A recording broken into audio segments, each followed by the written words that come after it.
Hello, friend. Welcome to the Morning Minute. I'd guess you're familiar with the statement that 90% of volunteer work is done by 10% of the people.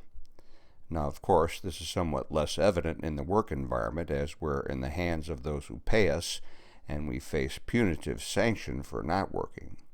But it's very difficult to find volunteers when the need requires sacrifice of our own time.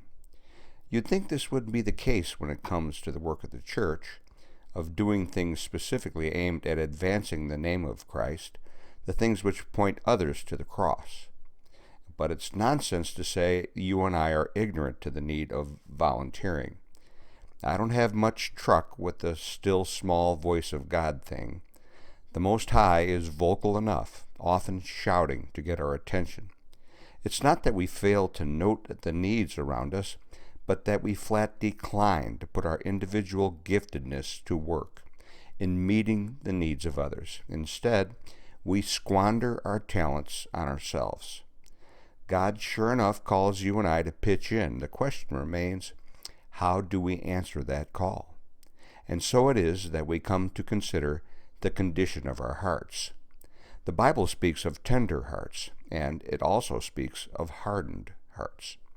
The key factor is that you and I have absolute control over which heart prevails, which heart we present before the cross of Christ. We either soften our hearts to volunteering or we turn our hearts away from it. The one heart is fortified by selfishness, the other by selflessness. Isaiah said 5 significant words when he was presented with an opportunity to volunteer to help others. He said, "Here I am, send me." It's not that you and I fail to hear the call or fail to understand the need. It's simply a question of obedience. Here I am, send me.